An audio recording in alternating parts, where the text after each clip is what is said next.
یکی دیگه از مباحث میسلنسی که توی کتابتون بهش پرداخته بحث استک کردن سویچ ها و اگریگیت کردن شاسی سویچ هاست. استک کردن سویچ ها یعنی چی؟ چون وقتی چند تا سویچ رو با هم استک میکنید میشه یه سویچ لاجیکال با تعداد پورت های بیشتر. یعنی وقتی مثلا دو تا سویچ 24 پورت رو با هم استک میکنید میشه یه سویچ 48 پورت. اینا در حقیقت از طریق بک پلین به هم دیگه متصل میشن، بک پلینشون یکی میشه.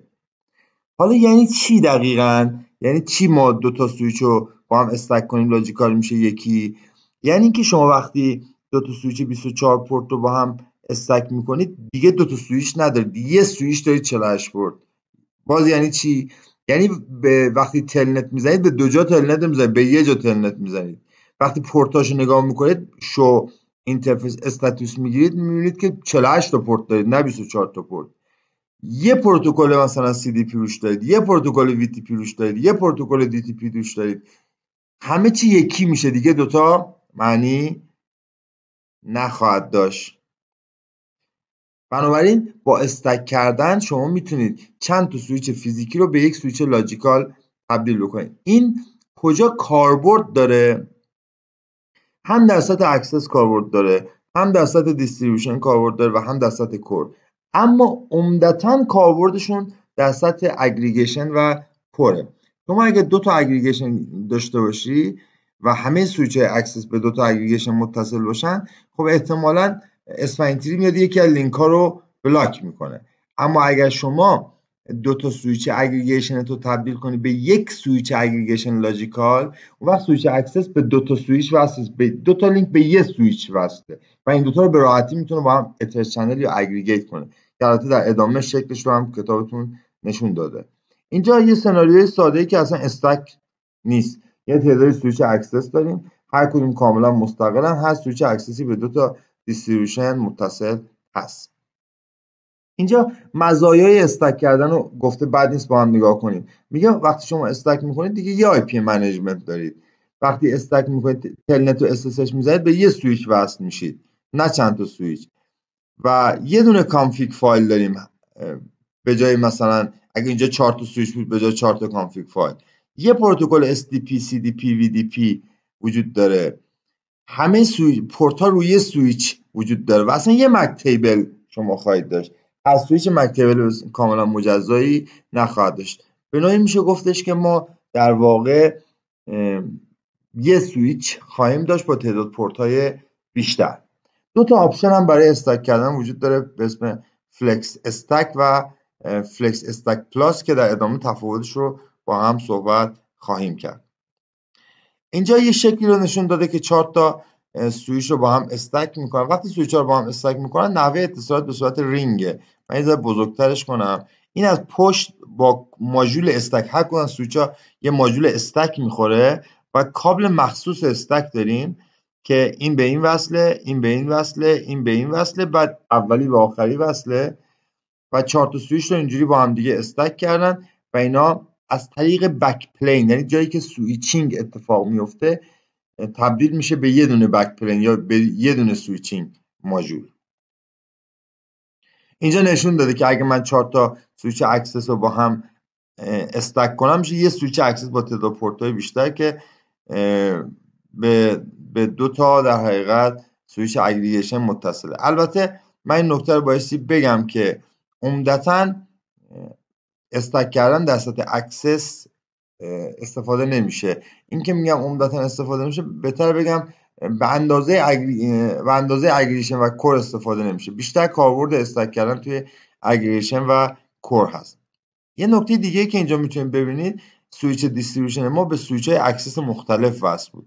وقتی سویچ های اکسسمون شدن یکی، پس من میتونم 4 تا لینک به 4 تا سویچ انگار فرض کنم 4 تا لینک به یه سویچ وصله. بنابراین به راحتی میتونم این لینک ها رو با هم چیکار کنم؟ اگریگیت کنم. اگریگیت کردن این لینک ها باعث میشه که دیگه لینک بلاک نشه. تو حالت عادی اسپاینتری یه لینک آزاد میذاره، یه لینک بلاک، یه لینک آزاد، یه لینک بلاک، یه لینک آزاد، یه لینک بلاک. ولی توی این حالت میبینیم که دیگه به این صورت نخواهد بود. همونجوری که گفتم 2 تا آپشن برای استک کردن داریم.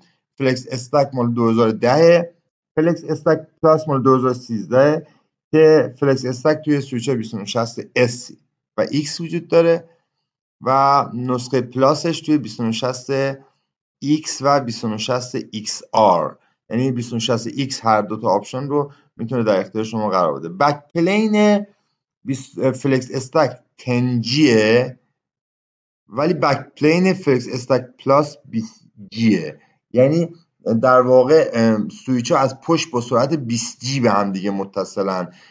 این میتونه مثلا یه جوری شبیه سازی کنه باس داخلی که بین پورت ها وجود داره. من برگردم به شکل قبلی، یه سویچ رو به تنهایی شما نگاه کنید، مثلا 24 تا پورت داره، این 24 تا پورت از طریق یه باسی به هم دیگه متصلن.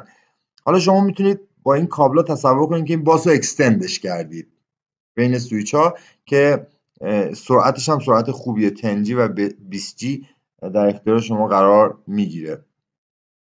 توی فلکس استک شما ماکسیموم 4 تا سویچ رو میتونید استک کنید و تو نسخه پلاس تا 8 تا سویچ رو هم میتونید استک کنید. پس این ویژگی استکینگ. یه ویژگی دیگه هم که وجود داره، قابلیت مشابه به ما میده، چاسیس اگریگیشن، مخصوص سویچ های شاسی بیس. من میگم سویچ های شاسی بیس سویچ هایی که معمولا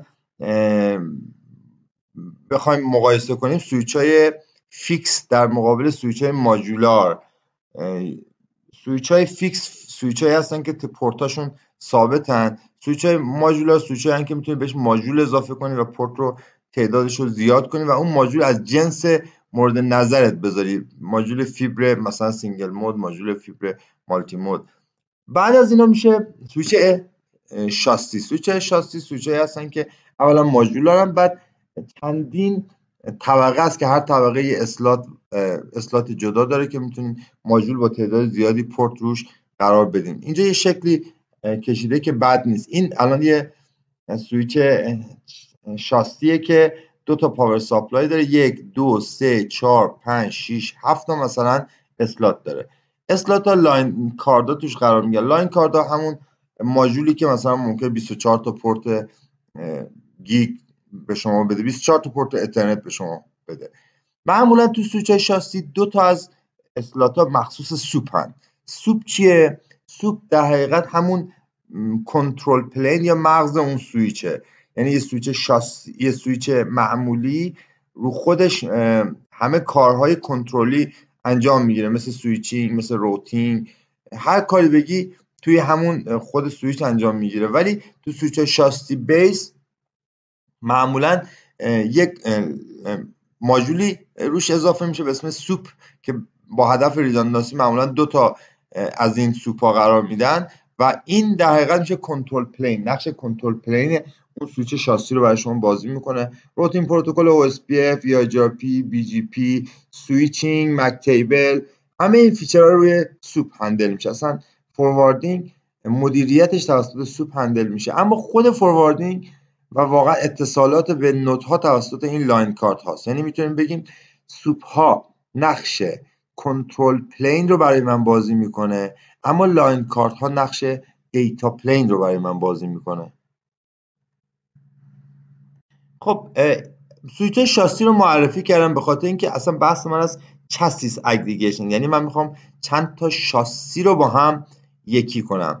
یه فیچری وجود داره توی سویچ ها بهش میگن VSS، خصوصا تو سویچ 6500، یعنی فقط رو همین 2 تا سویچ وجود داره، 6500 سیسکو و 6800 سیسکو. شما وقتی اینجا 2 تا شاسی رو با هم اگریگیت میکنین، این اولا چاسیس اگریگیشن رو با لینک اگریگیشن با هم اشتباه نکنید. لینک اگریگیشن این بود که چند تا لینک رو با هم یکی کنیم، اگریگیت کنیم که یکی به نظر برسن. چاسیس اگریگیشن یعنی 2 تا سویچ رو با هم اگریگیت کنیم که 2 تا سویچ یه سویچ به نظر برسه، یعنی یه چیزی شبیه استک، ولی تو سویچ های معمولا 2960 X و سویچ مثلا 3750 و 3750X عمدتاً از استک استفاده میشه، اما رو سویچ های 6500 و 6800 از VSS یا چاسیس اگریگیشن استفاده میشه. اینجوری نیست که شما هر 2 تا آپشن رو توی همه سویچ ها داشته باشید و بخواید انتخاب بکنید. حالا چاسیس اگریگیشن خروجیش خیلی شبیه استکه. شما وقتی 2 تا سویچ رو میخوایم با هم اگریگیت کنید، اولا 2 تا سویچ باید بینشون حتما لینک اگریگیشن انجام بگیره و لینک اگریگیشنشون معمولا توسط لاین کاردهای مختلف انجام میگیره که اگر یه لاین کاردی فیل شد ارتباط بین دو تا سویچ فیل نشه، به خاطر اینکه توی چسیس اگریگیشن ارتباط بین دو تا سویچ خیلی مهمه و معمولا توسط لاین کاردهای مختلف این دو تا سویچ رو با هم دیگه وصل میکنن، اگریگیت میکنن بینشون تا یه موقعی چسیس اگریگیشن دچار مشکل نشه. توی چسیس اگریگیشن در واقع چه اتفاقی میفته؟ وقتی این دوتا رو شما با VSS اگریگیت میکنید، وقتی مثلا کنسول میزنید، تلنت میزنید، SSH میزنید، فقط یکی از اینا رو میتونید منیج کنی، دوتاشو نمیتونید منیج کنی. هر کانفیگ اینور میزنی اینور خودش فعال میشه، یعنی شما دو سمت قابلیت دسترسی و مدیریت رو نخواهید داشت. اما ترافیک نودا توی هر دو میتونه فوروارد شه، یعنی اگه نودی داشته باشیم که یه پورتش به این لاین کارت از این سویچ و یه پورتش به این لاین کارت از یک سویچ دیگه متصل باشه، این دو تا سویچ چون با هم دیگه اگریگیت شدن، شما در حقیقت لینک بین اون سویچ اون نوده با این سویچ بالا دستی رو میتونید با هم لینک اگریگیشن راه بندازید. به نظر میاد یه سویچ شده. این شکل رو ببینید، شما این دو تا چسیس رو با هم در حقیقت هم لینک اگریگیشن بینشون راه میندازی، هم چسیس اگریگیشن راه میندازی که چی؟ که وقتی این نود پایین دستی یا سویچ پایین دستی رو به دو تا سویچ بالا دستی متصل میکنید، این سویچ بالا دستی به نظر میاد که یکیه. بعد میتونید ارتباط بین در حقیقت این لینک ها، بین این لینک ها اگریگیشن راه بندازید، بین این لینک ها اگریگیشن راه بندازید و عملا دیگه هیچ لینکی توسط اسپاین تری بلاک نخواهد شد و هر دو تا لینک عملا داره فوروارد میکنه. یعنی میتونیم بگیم که این دو تا چسیس هر دو دیتا پلینشون در حال فورواردینگه، اما منیجمنت پلینشون یعنی مدیریتشون فقط روی یکی انجام میگیره. یکیشون در حقیقت فعاله و یکیشون اکتیوه و یکیشون استنبایه. اینجا چند تا ترمینولوژی در مورد چسیس اگریگیشن به کار برده که خوبه بدونیم. یکی MEC یعنی که شما دو تا لینک رو با دو تا سویچ داری ولی به نظر میاد که یه سویچه و برای با هم اگریگیت میکنی. یا مالتی چسیس اتر چنلی که با چند تا سویچ انجام میگیره به جای اینکه با یه سویچ انجام بگیره. کنترل پلین اکتیو استنبایه، یعنی یکیش OSPF داره، اون یکی در حقیقت هرچی رو این کانفیگ میکنیم اون یاد میگیره. یکیش PIGRP داره، یکیش روش مدیریت و پروتکل‌های سیگنالینگ هندل میشه. اما دیتا پلینش اکتیوه، یعنی هر دو تا سویچ همزمان دارن کار فورواردینگ انجام میدن و نوشته سینگل سویچ منیجمنت. پس کنترل پلین اکتیو استنبایه، دیتا پلین اکتیوه و از نظر منیجمنت پلین هم یه دونه در حقیقت شما منیجمنت پلین بیشتر نخواهید داشت. نکته دیگه هم که بد نیست بدونید اینه که توی چسیس اگریگیشن ما در حقیقت نه تنها از شاسی محافظت میکنیم که اگه یکی از شاسی ها فیل بشه در عمل هیچ اتفاق بدی نمیفته، خود شاسی هم به اندازه کافی های اویلیبل هست. یعنی چی؟ یعنی سوپش دوتاست، سوپش دوتاست، پاور ساپلایش دوتاست، لاین کاردش چند تان، همه چیز چند تاست، فنش چند تاست، بک پلینش چند تاست و اینجوری باعث میشه که خود در حقیقت شاسی عمدتاً دچار مشکل نشه. ولی با چسیس اگریگیشن ما در حقیقت میایم یه شاسی رو در برابر خرابی محافظت میکنیم، اون یکی شاسی در حقیقت بلافاصله میتونه به کار این یکی ادامه بده. پس دو تا سولوشن های اویلیبیلیتی در سطح سویچ ما داریم توی شبکه‌های لند. یکی استکه که روی سویچ ها 2960 و 3750 معمولا شما میبینید و یکی هم چسیس اگریگیشن یا VSS بهش میگن که روی سویچ های 6500 و 6800 با اونها مواجه میشید.